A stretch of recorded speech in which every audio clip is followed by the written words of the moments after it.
Hey everyone, and welcome back to the Deep Dive. Great to be here. Today, we're digging into something really fascinating, the Indian economy. It's just evolving so quickly. It really is.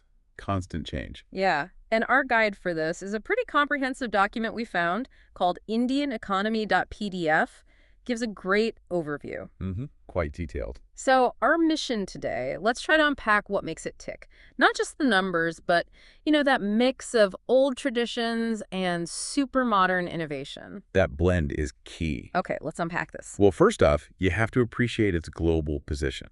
India is, right now, the world's fifth largest economy. Fifth? That's already huge. It is. And what's really grabbing headlines are these projections.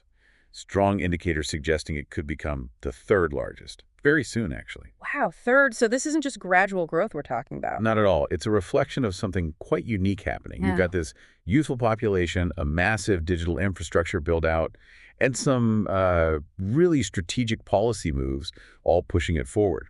That's quite a shift. I think for a long time, the image, maybe outdated now, was primarily agriculture, right, as the sort of bedrock. That was definitely the historical picture. And agriculture is still very important, don't get me wrong. It employs a huge number of people. Okay. But the economy really has three main parts: agriculture, industry, and services.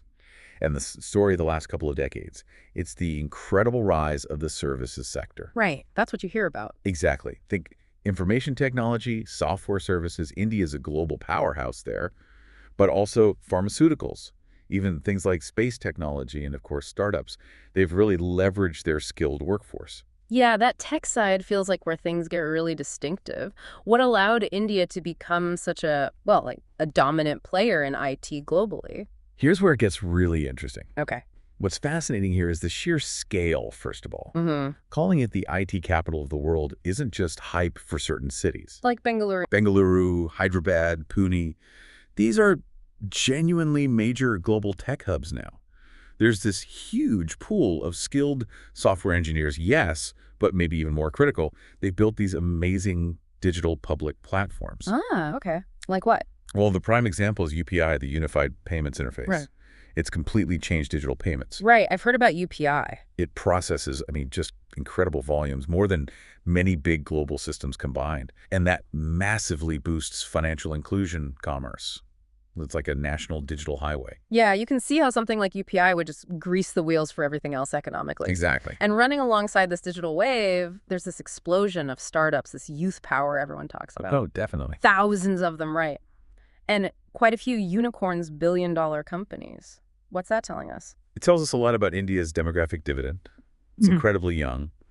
And there's this real innovative spirit, a strong entrepreneurial streak. So it's bubbling up from the ground. Very much so. It's not just encouraged, it feels almost innate sometimes. Young people using tech to solve problems, launching ventures in everything from e-commerce to, really complex deep tech. It's like a nationwide incubator. Okay, so this isn't just happening by accident. Yeah. There must be some government push behind this, right? Policies, frameworks. Absolutely. That's been a huge catalyst. You've got a whole raft of government schemes and economic reforms playing a role. Such as? Well, there's Make in India, trying to boost domestic manufacturing, attract investment there. Then Digital India, which is all about building that digital infrastructure and knowledge economy we talked about. Right. There's Atmanirbhar Bharat Abhiyan, the Self-Reliant India campaign, focusing on building domestic capacity. Startup India is specifically aimed at, helping startups. Makes sense. And don't forget things like Pradhan Mantri Jan Dhan Yojana. That brought hundreds of millions into the formal banking system. Huge deal for financial inclusion. So if we connect this to the bigger picture, the overall aim is pretty clear. Fosters a more self-reliant, digitally savvy, and economically strong India. And all these reforms, this growth, has it made India more attractive for, say, foreign direct investment, FDI? Oh, without a doubt.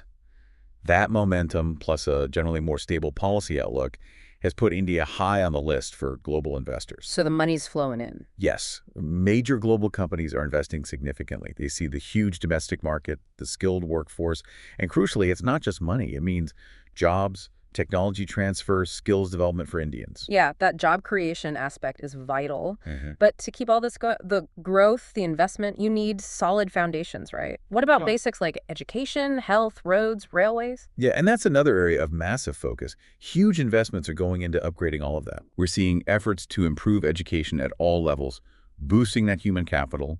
Healthcare services are being expanded, modernized, and infrastructure, roads, railways, ports are getting major upgrades. Plus, crucially, the digital infrastructure continues to expand. So building the base to support the skyscraper, Yeah, essentially. it's a good way to put it. It's about strengthening the economy from the roots up, making sure the growth is sustainable, and hopefully more inclusive. So what does this all mean? For you listening, maybe you track global economics or you're interested in innovation or emerging markets. Mhm. India is just this incredible case study, isn't it? It's not just growth, it's how it's growing, using its youth, its tech skills, these government strategies all together.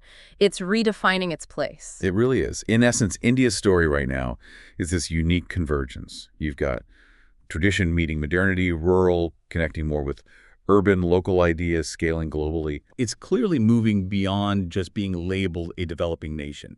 It's advancing towards a kind of global economic leadership role, but on its own terms, its own distinct path. So here's a final thought to chew on.